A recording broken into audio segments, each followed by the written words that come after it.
laban. Are y'all ready? Kicau mania. Kicau mania. Pose with the fans. Pose with the pose with the pose with the fans. Pose with the pose with the pose with the fans. Pose with the fans.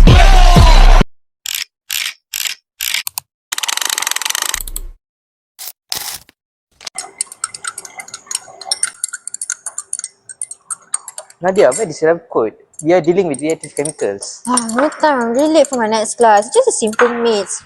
Eh Nadia, don't be so reckless lah. Put your glass on at least. They are too foggy at least. I can do this faster without them. Betul?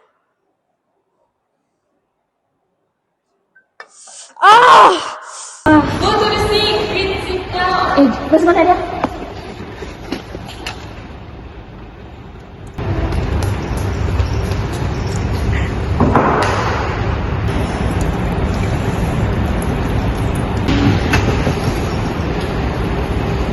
Nadia, get your pen.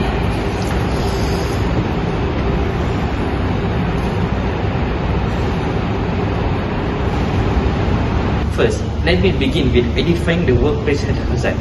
There are three main types of health hazard I want to talk about today. The first hazard is known as chemical hazard. Hydrochloric acid is very corrosive. If it comes into the skin, contact with the skin, it can cause a serious burn. It also can damage the eye and the lung system if the fumes are inhaled. Second is a physical hazard. The hydrochloric acid react to release the heat. This is known as exothermic reaction. Because of the heat, it can be splashed or sprayed, which can be lead to injuries. Lastly, we have the ergonomic hazard. This happens when a person rushes and does not follow the correct procedure. For example, adding water to the acid instead acid to the water can be very dangerous. This is known as mistake human error. That's all for the workplace health hazard. So now let's move to the next, which is what we need to explain why this accident happened, because we need to identify three main reasons. First, the technician which is Nadia, was not wearing the required PPE, for example, like gloves, goggles, and a lab coat. She left themselves completely unprotected.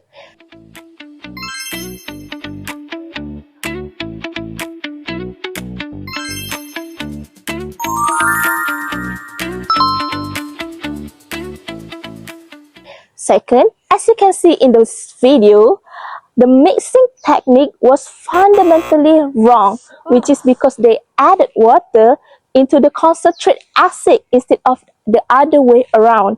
It triggered a rapid, violent exothermic reaction that caused the liquid to splash. And the last but not least, this really came down to complacency and rushing. The technician, which is Miss Nadia, prioritized speed over safety and ignoring always add acid to water rule and skipping the use of the fume chamber. And ultimately, it was a preventable failure because by choosing to bypass essential safety protocol. The AA rules always add acid to water, never water to acid. Add the acid slowly to a large volume of water to allow the solution to absorb the heat safety. Then, the mandatory PPE using safety goggles to protect against splashes, a lab coat to protect clothing and skin, appropriate chemical resistant glove like nitrile. Then, engineering controls like all acid dilution must be performed inside a fume hood to prevent inhalation of vapor. Then, emergency response, immediate access to an eye wash station or safety shower. If a spill occurs, flush the affected area with water for at least 15 minutes. Now, I'll be discussing the ethical responsibility to follow safety rules. Number 1 is duty of care. Safety is a shared responsibility. By failing to follow procedures, the technician compromises the safety of everyone else in the lab. Number 2 is professional integrity.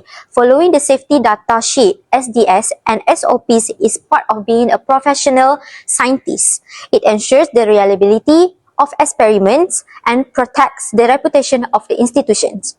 Number 3, preventing resource loss.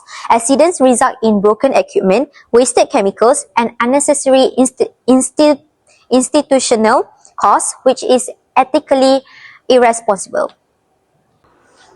Now I'll be suggesting several preventive actions. Number 1 is by give safety training. Give safety training by conduct mandatory training sessions specifically for hazardous chemical dilution. Number 2 is safety buddy system. Like in this video, implement a policy where no one is allowed to make concentrated acids alone.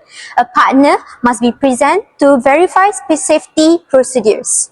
And number 3 is visual cues. Place clear, bold always at acid to water warning labels at all chemical stations. And number 3, like in this video too, audit and supervision. Supervisors should conduct unannounced spot checks to ensure students are following proper PPE and mixing protocols. That's all. Labanang al yaw.